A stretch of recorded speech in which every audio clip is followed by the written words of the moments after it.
Efésios 3, 14 e 21 diz assim: por esta causa me ponho de joelhos diante do Pai, de quem toma o nome toda a família, tanto no céu como sobre a terra. Oro para que, segundo a riqueza da sua glória, vos conceda que sejais fortalecidos com poder, mediante o seu Espírito no homem interior. E assim habite Cristo no vosso coração, pela fé, estando vós arraigados e alicerçados em amor, a fim de podermos compreender com todos os santos qual é a largura e o comprimento e a altura e a profundidade, e conhecer o amor de Cristo, que excede todo entendimento, para que sejais tomados de toda a plenitude de Deus. Ora, aquele que é poderoso para fazer infinitamente mais do que tudo quanto pedimos ou pensamos, conforme o seu poder que opera em nós. A Ele seja a glória na igreja e em Cristo Jesus, por todas as gerações e para todo o sempre. Amém, amém e amém, e graças a Deus. Queridos, esta é a segunda vez que o apóstolo Paulo se expressa dizendo: eu oro por vós. E aqui ele se coloca de joelhos, mas quando você volta no capítulo 1, no versículo de número 15, o apóstolo Paulo, ele ora por esta igreja. E quando você lê as cartas do apóstolo Paulo, em quase todas as cartas, ele fala a respeito da oração e o compromisso dele em orar pela igreja. Ele orava pela igreja, e ele diz também que ele orava por aqueles que ele conhecia e aqueles que ele ainda não conhecia pessoalmente. Era o compromisso dele. E aqui o apóstolo Paulo, ele expressa, falando a respeito da riqueza. Eu estava lendo o versículo de número 16, que fala: oro para que, segundo a riqueza da sua glória. Eu fiquei pensando a respeito disso. E quando você vai para Colossenses capítulo 1, versículo 27, eu quero destacar esse texto também, para que você entenda qual é a riqueza da sua glória.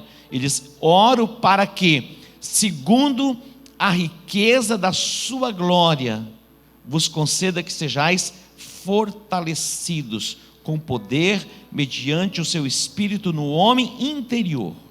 Mas eu quero aqui falar a respeito, segundo a riqueza da sua glória, esta expressão. E você vai encontrar Paulo novamente falando a respeito disso em Colossenses capítulo 1, versículo 27. No versículo 26 ele diz assim: o mistério que esteve oculto durante séculos e gerações, e que agora foi manifesto aos seus santos. O mistério que esteve oculto durante séculos e gerações. Esse mistério que ele fala é a respeito de Jesus, algo que estava em oculto. Versículo 27 diz assim: a eles, aos gentios, Deus quis fazer conhecer quais são as riquezas da sua glória.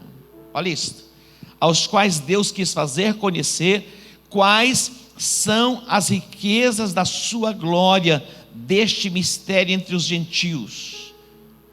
Quais são as riquezas? Ele está dizendo: eu oro, e a expressão dele: eu oro para que, segundo a riqueza da sua glória. E aqui no capítulo 1, versículo 27 de Colossenses, Paulo diz o que é a riqueza da sua glória. E a riqueza da sua glória é Cristo em vós, a esperança da glória. Cristo em vós, esperança da glória. A riqueza é uma riqueza insondável, que é Cristo em nós, a esperança da glória. Você pode dar um aplauso a ele? É a oração do apóstolo Paulo. Agora, eu quero destacar aqui os 5 motivos pelos quais o apóstolo Paulo orou por esta igreja, neste texto. Quando você volta um pouquinho, você vai perceber que ele fez uma outra oração com outros motivos. E eu creio que nós temos muitos motivos para orarmos. Algumas pessoas, elas são tão espirituais, elas assim: olha, eu não tenho nada a pedir, eu só tenho a agradecer.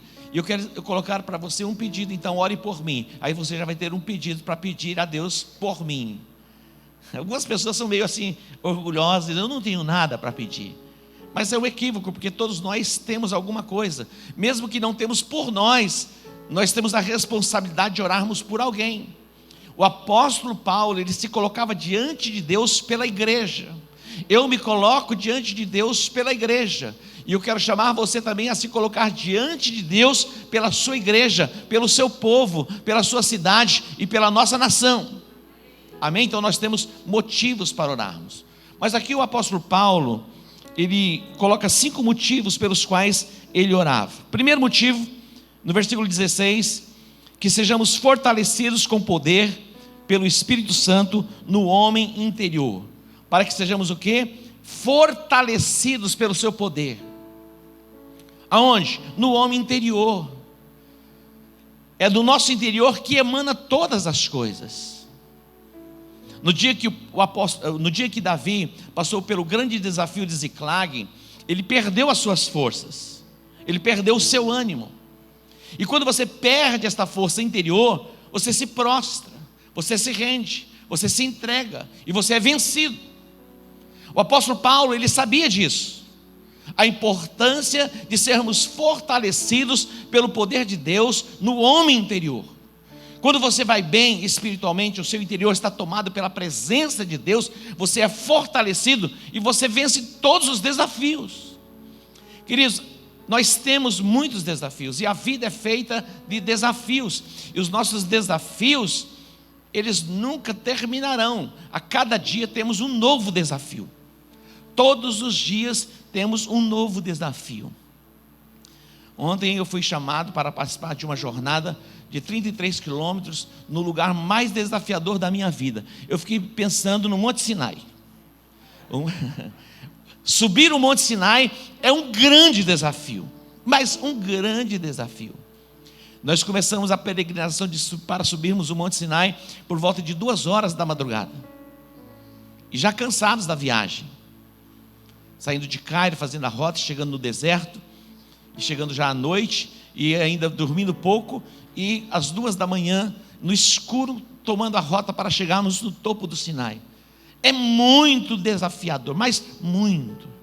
O ar vai se tornando rarefeito. E eu me lembro que a Rebeca estava comigo ainda, mais jovenzinha, 15 anos. E ela chegou no caminho, no percurso, no meio do percurso, e disse: pai, não dá mais. Não dá mais.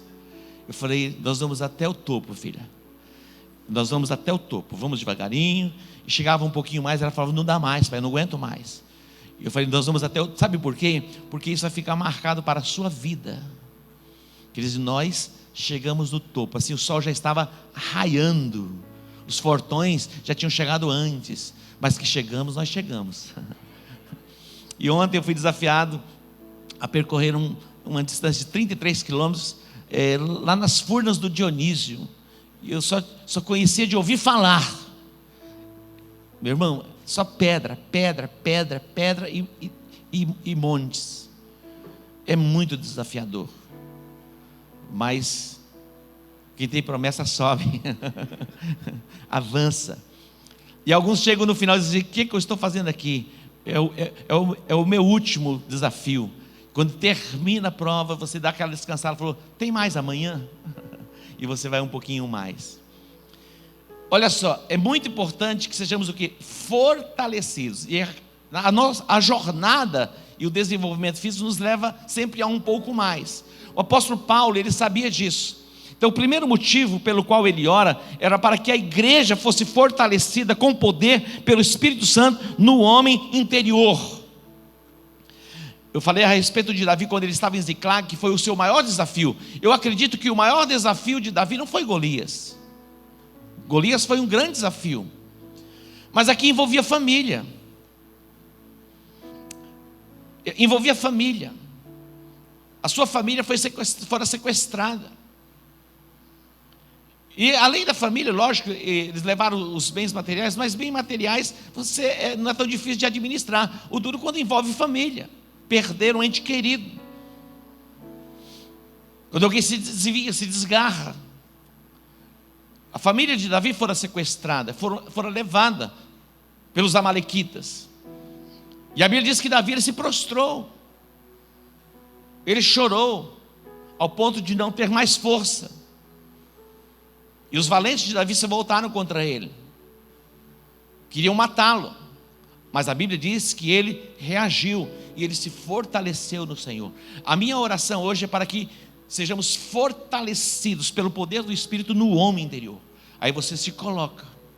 Não é altivez, não é arrogância espiritual, não é soberba ou prepotência. É saber quem nós somos em Cristo Jesus a partir do nosso interior. Você está entendendo? Olha que oração extraordinária. Lógico, quando nós vamos olhar as suas orações por outras igrejas, ele vai fazer outras orações. E eu vou conduzir vocês hoje para entrarmos numa dimensão para orarmos pela nossa cidade, pela nossa nação. Mas em primeiro lugar, o meu desejo é que você seja fortalecido pelo poder do Espírito Santo no homem interior. Interiormente você esteja bem. Se você estiver bem no seu interior, todas as coisas fluem. Não há desafio tão grande assim que você não possa enfrentá-los e superá-los. Não há.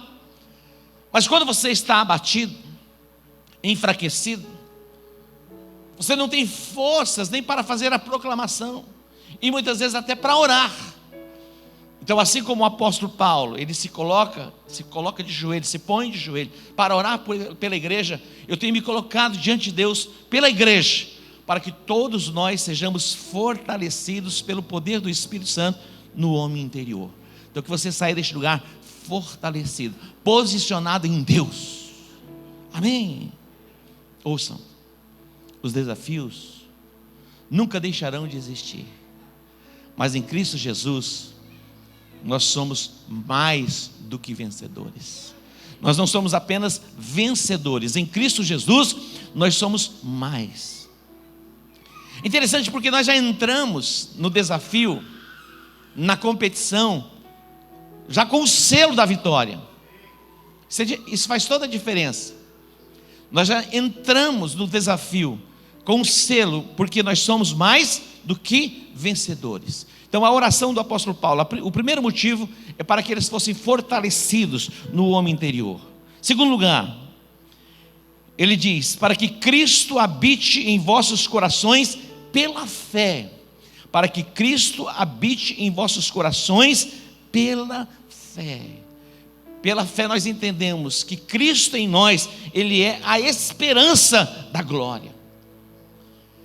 Quando Jesus, Ele ministra uma palavra, e aparentemente Ele foi duro nas palavras, as pessoas começaram a sair, porque é muito bom ouvir palavras, né, que muitas vezes vêm para mexer com o nosso ego e satisfazer a nossa alma. Mas na Bíblia, o Evangelho proporciona momentos assim, e muitas vezes o ibope cresce.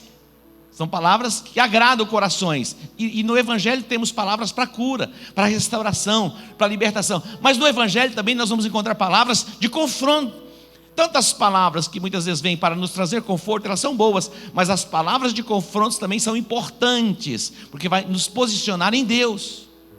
Ele está dizendo, eu também oro para que Cristo habite em vossos corações. E nesse momento em que Jesus libera uma palavra difícil, palavra um pouco mais dura, as pessoas começaram a sair, e Jesus falou, vocês não querem ir também? Imagina, essa é a liberdade que nós temos. Você não é obrigado a ficar. Vocês não querem ir? Eles disseram, para quem iremos nós? Não é para onde, é para quem? Para quem iremos nós? Só tu tens as palavras de vida eterna. Então a oração do apóstolo Paulo era para que Cristo habitasse neles, pela fé. Essa é a fé que temos. Nós cremos nele. Nós não o vimos pessoalmente, mas a Bíblia diz, mas bem-aventurados são aqueles que não viram e creram. E nós cremos nele pela fé.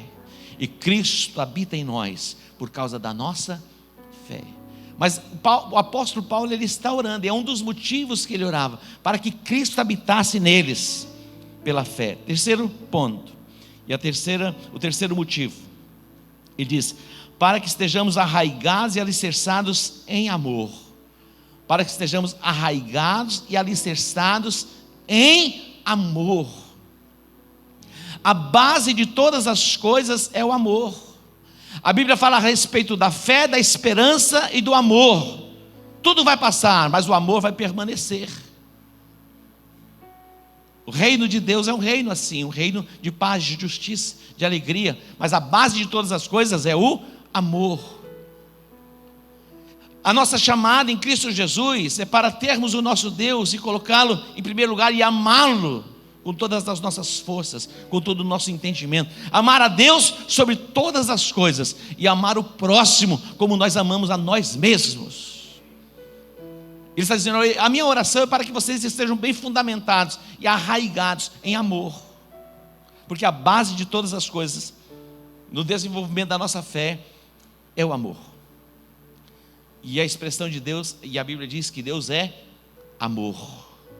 Em quarto lugar, ele diz: para que possamos conhecer o amor de Cristo. Para que possamos conhecer o amor de Cristo. João 3,16 diz que Deus nos amou de tal maneira que deu o seu Filho unigênito para morrer na cruz. Deus amou o mundo de tal maneira que deu o seu Filho unigênito para que todo aquele que nele crê não pereça, mas tenha a vida eterna. A expressão do amor de Deus é Jesus Cristo. O amor é muito mais do que palavras. Lógico que uma das linguagens de amor são palavras, mas o amor é uma expressão, é uma entrega. E que nós possamos conhecer o amor de Cristo e amar como Ele amou, ao ponto de dar a sua própria vida por nós. Em quinto lugar, ele ora dizendo: para que sejamos tomados de toda a plenitude de Deus. Para que sejamos tomados de toda a plenitude de Deus. Plenitude é ser completo. Todo o nosso ser tomado pela presença de Deus e que sejamos plenos dele. Aí ele vai dizer assim: olha, Deus, ele é poderoso para fazer infinitamente mais do que pensamos ou pedimos. O nosso Deus, ele é poderoso para fazer infinitamente mais do que pensamos ou pedimos. É bíblico orar. É bíblico orar. Se você quer ser uma pessoa bíblica, desenvolva uma vida de oração. Quem ama e quem se importa, ora.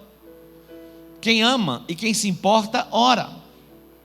E não ora apenas por si. Não ora apenas pelos seus amigos. Ora até pelos seus inimigos. Entende? A nossa chamada não é orarmos somente por nós. É bíblico orarmos por nós. É bíblico orarmos pela nossa casa.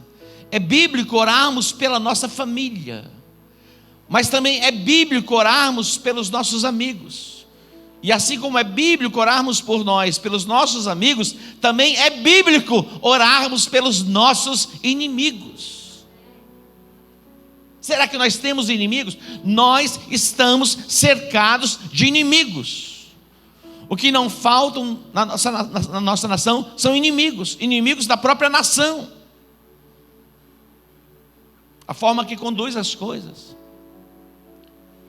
Outro dia eu pensei em fazer uma oração forte e pública. E eu repensei isso, não é possível se eu estou certo ou equivocado. Pensei, no dia da marcha para Jesus, aquela multidão de pessoas, nós fazemos um pacto de joelhos para que morresse todo aquele que faz corrupção na prefeitura, no estado e na nação. Ia morrer muita gente. Fiquei pensando, será que está certo para orar assim ou não está certo? Eu estou pensando e buscando Deus, se é isso mesmo. Se for, eu vou morar. Vai morrer, não estou falando que vai morrer, se for, né? Se Deus permite que a gente ore assim, vai morrer, porque se a igreja declarar, morre. O apóstolo Paulo entregou um camarada para Satanás. O corpo vai ser consumido, a carne vai ser destruída, para que o espírito seja salvo. Ele estava com a vida corrompida. Falei assim: apóstolo, calma, ainda não orei. Então vamos falar assim, lá na igreja, comunidade global, o apóstolo está orando para matar a gente. vai morrer prefeito, vai morrer governadores, prefeitos, né? Governadores, vereadores, deputados, senadores. Se orar, morre mesmo. Então ainda não orei.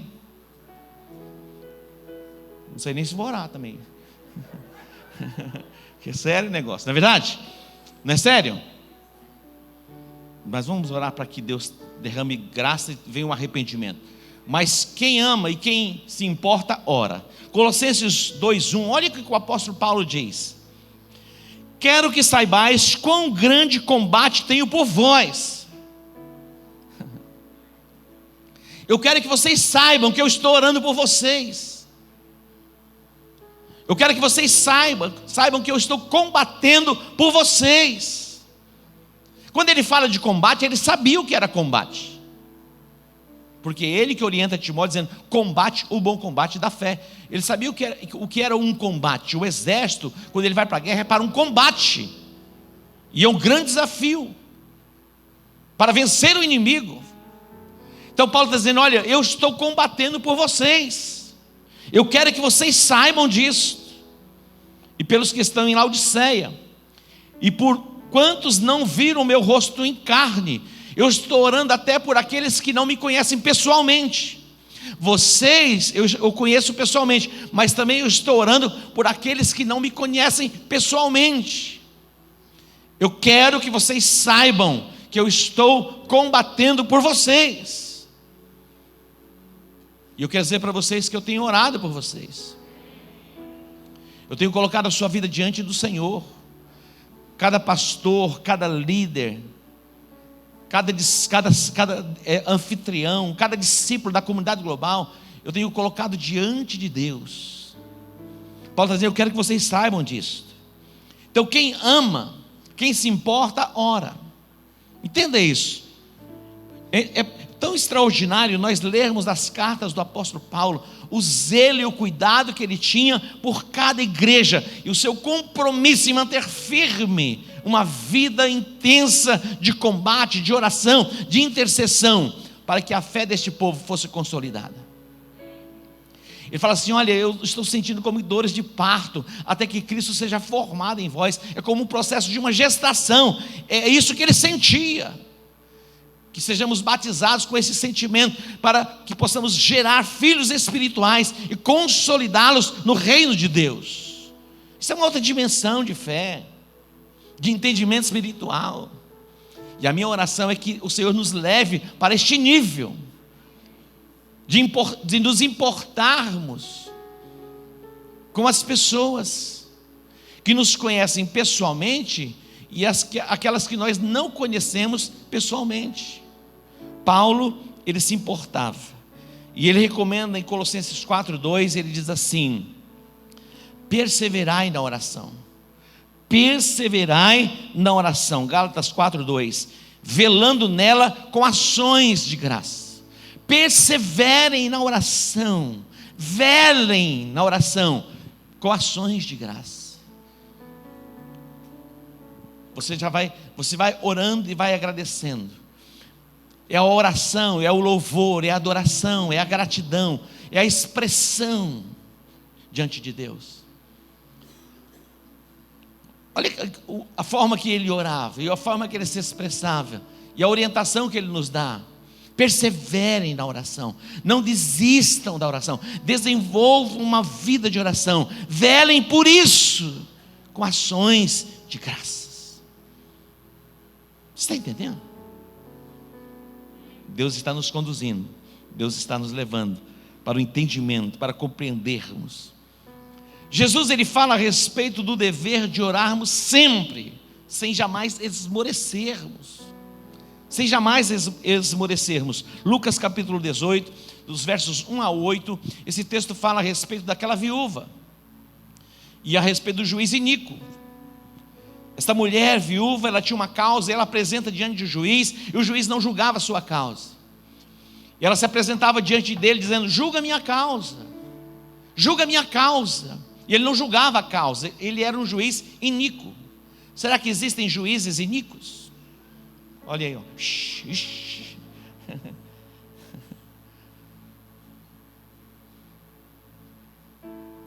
Ele não julgava a causa, Mas aquela mulher vem insistentemente diante dele e diz: olha, eu não temo a Deus e nem temo os homens, mas por causa da importunação desta mulher, eu vou julgar a sua causa. Porque ela insiste. É Jesus que está falando, é uma parábola e tem um significado. Jesus diz: atentem para o que diz o juiz iníquo, onde ele diz: eu não temo a Deus e nem respeito os homens, todavia eu vou julgar esta causa, para que ela não volte a ficar molestando a minha alma. Imagina, todos os dias aquela mulher se apresentava lá no tribunal, no fórum: julga minha causa, julga minha causa, julga minha causa, julga minha causa. Falou: não temo a Deus, não respeito os homens, todavia eu vou julgar a causa desta mulher por causa da importunação. Diz: ouvi o que disse o juiz iníquo. Aí ele diz no versículo 7, olha o que ele diz: não fará Deus justiça aos seus escolhidos, que a ele clamam dia e noite, embora pareça demorado em defendê-los? Embora pareça demorado em respondê-los. Existem momentos na nossa vida que parece que Deus não está se importando com a nossa oração, mas eu quero dizer para você que a tua causa não está encoberta diante dele. Os ouvidos dele não estão agravados, nem o seu braço encolhido, para que ele não possa ouvir e para que ele não possa estender. Mas a Bíblia diz no mesmo versículo: mas as vossas iniquidades faz separação entre vós e o vosso Deus. Por isso que na oração do Pai Nosso, preste atenção, Jesus ensina, ele diz: perdoa as nossas dívidas. Dentro do processo de oração é muito importante pedirmos perdão pelos nossos pecados. Lógico que se você pecou lá em 1910 e o Senhor já foi processado em arrependimento, você não tem que trazer isso à memória: Deus me perdoa, todo dia pedir perdão por um pecado que você já foi perdoado. Não faz sentido. Entenda isso, para que você não fique debaixo de condenação. Mas é possível que todos os dias, de uma forma ou de outra, nós pecamos, não é verdade? Se porventura pecardes, é um acidente. Se porventura vocês pecarem, vocês têm um advogado diante de Deus, a saber, Jesus Cristo. Se porventura, o pecado não faz parte da nossa vida, é como um acidente. A Bíblia diz que aquele que nasceu de novo não vive pecando, e o maligno não lhe toca. Tem gente que tem agenda, compromisso com o pecado. 21 horas da hora de pecar, e vai lá para o curral pecar. Tem gente assim. Pessoas se embrenham na internet, nas madrugadas, assistindo pornografia. Quer dizer para você, isso é pecado, isso separa você de Deus. Está ouvindo? Ao silêncio da morte. É pecado. Pornografia é pecado. O diabo trabalha na sua sutileza. Ele sabe como minar você na sua prosperidade. Você fala: estou dando dízimo, estou entregando dízimo, estou consagrando meu dízimo, estou dando as minhas ofertas, e Deus abençoa, mas o diabo vem, vai comendo. Quando você vê, vai desaparecendo. Você vive o princípio, mas quebra o outro princípio. Preste atenção: pornografia é pecado. Você abre um portal para traz legitimação para uma ação demoníaca na sua vida, no seu casamento, na sua descendência e nas suas finanças. Tá bom para você? Então feche essa porta. Feche essa porta. Deus quer que essa conexão seja plena, porque o desejo dele é que você viva a plenitude do seu propósito e você seja cheio da plenitude de Deus. Paulo está orando por isso. Atente para o texto, atente para a palavra, se volte para a palavra. Nós vamos colocar causas diante de Deus e nós teremos a resposta. Mas é preciso o quê? Arrependimento. Sermos processados em arrependimento. Por isso que na oração do Pai Nosso ele inclui o quê? O perdão. Perdoa as nossas dívidas, como nós também perdoamos os nossos devedores. Perdoe aquele que te ofendeu, meu irmão. Perdoe, libere, o abençoe. Eu não consigo, tem demônio. Eu não consigo, não consegue porque o demônio está impedindo você de liberar perdão. Se estiver em vós ter paz com todos, tem de paz com todos. Muitas vezes não depende de você. Você não precisa ficar beijando e se abraçando e se relacionando, mas é preciso que liberar perdão. Abençoou, deixa fluir o rio, a conexão plena com o trono da graça. Amém, queridos? Deixa fluir o rio. E ele diz: não fará Deus justiça aos seus escolhidos, que a ele clamam dia e noite, embora pareça demorado em defendê-los? Versículo 8 diz: digo-vos, depressa lhes fará justiça. Digo, depressa lhes fará justiça. Mais rápido do que nós pensamos, Deus vai agir, Deus vai operar, e a justiça vai ser estabelecida na nossa nação. Por esta causa, eu me ponho de joelhos. Por esta causa, eu me coloco de joelhos. Queridos, nós não ignoramos os ardis de Satanás. Há todo um plano maligno, diabólico, de dominação de mundo, pela manifestação do anticristo. Nós não ignoramos esta pandemia. Muitas vezes o nosso entendimento não alcança para compreendermos como isso veio e por que veio, como veio, de onde veio. De onde veio a gente sabe. O Han saiu de lá, como diz o Trump, o vírus chinês. Como isso foi criado? Não importa. O que importa é que nós vamos nos apresentar diante de Deus para neutralizar esta ação maligna, diabólica na nossa cidade, na nossa nação. Observe comigo 2 Crônicas capítulo 7, já estamos indo para o fechamento. 2 Crônicas capítulo 7, versos 11 ao 15, diz assim, atente para o texto. Quando Salomão acabou a casa do Senhor, atente isto, quando Salomão acabou a casa do Senhor e a casa do rei. Então, primeiro a casa do Senhor e a casa do rei. É importante atentarmos que Salomão se importava para a casa do Senhor, não apenas para a sua casa, mas ele atentava em construir um lugar para Deus. Diz o texto: quando Salomão acabou a casa do Senhor e a casa do rei, tudo quanto Salomão intentou fazer na casa do Senhor e na sua casa, prosperamente o efetuou. Então Salomão, ele se importava com a casa de Deus e ele se importava com a sua casa.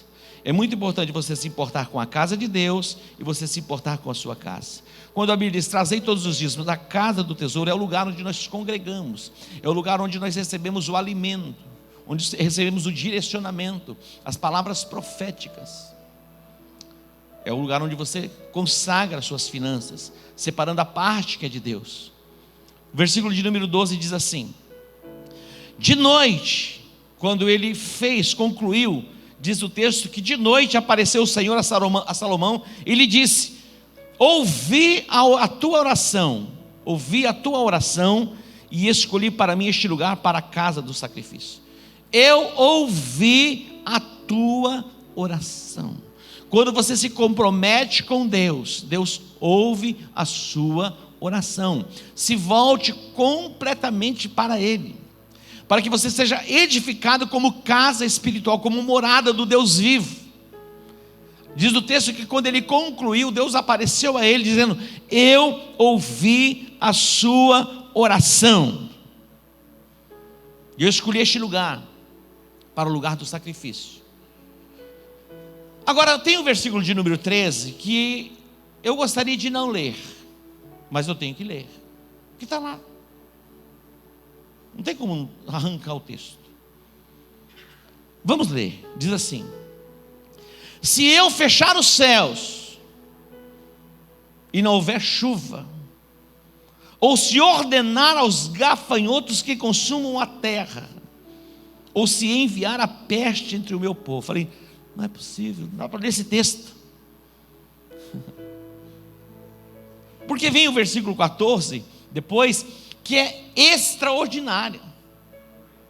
Os versículos que antecederam o 13 são maravilhosos. Fala da manifestação de Deus em resposta à oração de Salomão e aos seus feitos na construção do templo, na edificação da sua casa. Mas vem o versículo 13 que está na Bíblia, nós não podemos ignorar, está lá. Se eu fechar os céus, nos dias do profeta Elias, o Senhor liberou uma palavra através de Elias, dizendo: não haverá chuva sobre a terra. A seca foi o que? Um juízo de Deus.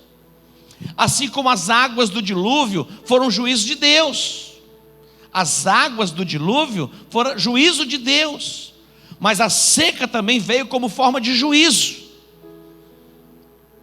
O pecado do rei, tanta abominação, se inclinando a outros deuses. Os céus se fecharam, 3 anos e 6 meses, Elias vai confrontar os profetas de Baal. E é interessante atentarmos, porque muitos da nação de Israel já tinham se inclinado a Baal, buscando resposta de fertilidade, de produtividade, e ofereciam sacrifícios a Baal. Os céus estavam cerrados, os céus estavam fechados. E aqui está dizendo: se eu fechar os céus e não houver chuva. Quando você vem, depois nós vamos ler Joel, a praga dos gafanhotos que vem assolando, juízo, porque o povo havia se afastado de Deus. O versículo de número 14 diz assim: este é extraordinário. Mas tem o 13, mas eu quero destacar o 14. Se tudo isso acontecer, é possível que haja o quê? Perdão, restauração, restituição. E ele diz: se o meu povo, que se chama pelo meu nome, se humilhar, se o meu povo. Então, dentre o povo tem um povo que se chama pelo nome. Na nossa cidade tem um povo, e dentro deste povo existe um povo que se chama pelo nome. No nosso estado, na nossa nação, nas nações da terra, tem um povo, entre o povo, que se chama pelo nome de Deus.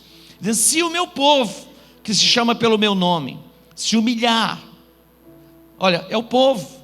Nós nos humilharmos e orarmos e buscar a sua face e nos convertermos dos maus caminhos, ele diz: então eu ouvirei dos céus, perdoarei os seus pecados e sararei a sua terra. Se dentre o povo existe um povo que se volta, e há um povo que se volta, Deus tem cura, Deus tem restauração e Deus tem restituição. Na sua casa e na sua família, por causa de você que se volta para Deus, Deus vai trazer cura, Deus vai trazer restauração, Deus vai trazer libertação. Percebe? Por causa de você. Por causa de você, a sua casa é guardada. Por nossa causa, como povo de Deus que nos voltamos para Ele em quebrantamento, em arrependimento, em confissão de pecados, vem o que? A restituição. O versículo de número 15 diz: então estarão abertos os meus olhos e atentos os meus ouvidos à oração que se fizer neste lugar. A oração que se fizer neste lugar. Os meus olhos estarão abertos e os meus ouvidos atentos à oração que se fizer neste lugar. Quando que a sorte de Jó foi mudada? Sabe quando a sorte de Jó foi mudada? A sorte de Jó foi mudada quando ele começou a orar por pessoas. A Bíblia diz que ele começou a orar pelos seus amigos, e o cativeiro de Jó foi quebrado, e ele recebeu restituição em dobro. Olha que extraordinário. Deus está nos despertando para um tempo de oração mais intenso, um tempo de quebrantamento mais intenso, porque Deus quer trazer a sua glória e se manifestar em nosso meio para neutralizar a ação das trevas e a ação do inferno na nossa cidade e na nossa nação. Quantos creem, digam amém. Agora vem a convocação geral. Joel capítulo 1, o versículo de número 14. Estejam atentos os teus ouvidos agora para ouvir essa proclamação. Estejam atentos os teus ouvidos. Olha o que diz o texto: promulgai, santificai um jejum, convocai uma assembleia solene, congregai os anciãos, todos os moradores desta terra. Para onde? Para a casa do Senhor vosso Deus, e clamai ao Senhor. A restituição vem pelo arrependimento, pelo quebrantamento e pela confissão de pecados. A restituição vem. Observe comigo Joel capítulo 2, os versos 15 a seguir, diz assim: tocai a trombeta em Sião. Tocai a trombeta. A trombeta é o chifre do carneiro, conhecido como chofar. Quando se tocava o chofar, era um alerta, um alarme, um despertamento. Algo estava por acontecer. Se preparem para a guerra. O toque do chofar também chama-se para a celebração. E aqui está dizendo: tocai o chofar, dai o alarme no Monte Santo. É tempo de quebrantamento, é tempo de arrependimento, é tempo de confissão de pecados, é tempo para nos apresentarmos diante de Deus, porque Deus quer tomar a nossa causa. Deus quer trazer restauração, sim. Deus quer curar a nossa nação. Diz o texto, versículo 16: congregai o povo, santificai a congregação, ajuntai os anciãos, reuni os filhinhos e os que mamam. Olha só, envolve até as crianças. Sai o noivo da sua recâmara e a noiva do seu aposento. Olha, no tempo do casamento, tudo sendo preparado. Falou: ei, para um pouquinho, esse tempo está tudo parado. Não se faz festas, não é verdade? Não se faz festa desses dias. Não tem casamento assim, com reunião grande, celebrações. Então esse é um tempo, e o Senhor está nos convocando para nos voltarmos para Ele. Diz o texto, versículo 17: chorem os sacerdotes, ministros do Senhor, entre o pórtico e o altar, e orem. Orem o quê? Poupa o teu povo, ó Senhor. Poupa o teu povo, ó Senhor, e não entregues a tua herança ao opróbrio, para que as nações façam escárnio dele. Porque hão de dizer entre os povos: onde está o seu Deus? Olha que oração ousada. Poupa o teu povo, ó Senhor. Poupa o teu povo, ó Senhor, porque hão de dizer entre os povos: onde está o Deus de vocês?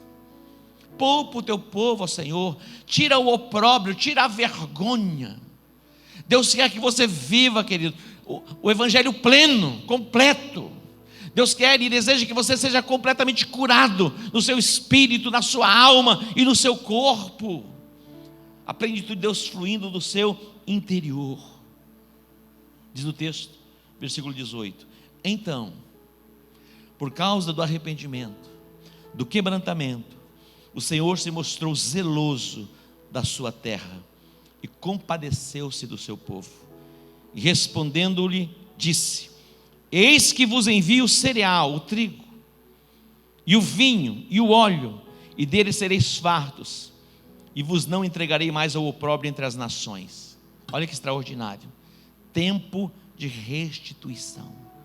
Alguém precisa se apresentar, se colocar diante de Deus por esta causa. Quando os mensageiros vieram a Abraão para comunicar a respeito da destruição de Sodoma e Gomorra, Abraão se colocou diante de Deus. Ele se coloca diante de Deus. E ele diz assim: olha, se houver na cidade 50 justos, o Senhor vai destruir a cidade, e vai destruir os 50 justos por causa do pecado da cidade. Longe de ti fazer tal coisa, onde estaria o juiz de toda a terra? Aí o Senhor diz: olha, se houver ali 50, eu não vou destruir. Aí ele se torna mais ousado e fala assim: mas se porventura houver ali 45, por causa dos 45 eu não destruo a cidade.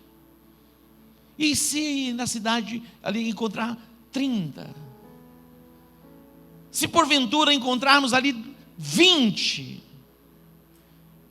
Agora eu entrei em ousadia. Eu vou pedir, é a última vez que eu vou falar. Se ali houver 10, o Senhor vai destruir a cidade, vai destruir os 10 por causa da cidade. Foi a última vez. Falou, não falo mais. Parou nos 10. Se ele continuasse ali na presença do Senhor, se houver um, ele teria uma resposta.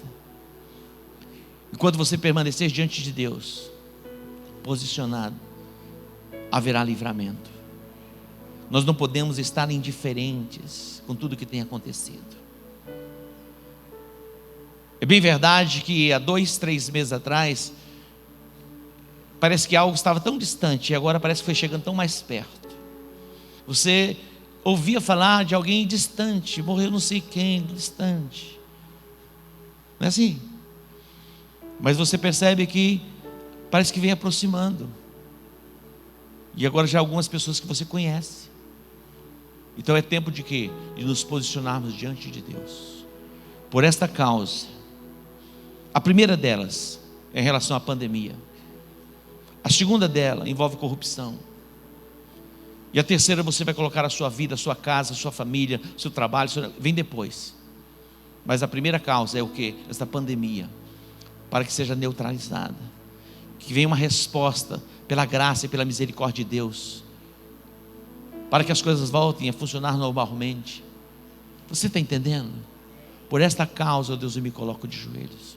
E por isso, eu sei que as gerações têm jejuado e têm orado. Ontem eu estava no CETOC e ali estava a geração do pastor Enivaldo orando intensamente, grupo de pessoas orando, intercedendo. E a cada semana nós temos, eu tenho observado e visto o compromisso dessas pessoas em oração, em jejum. Eu tenho acompanhado, eu tenho tido feedback.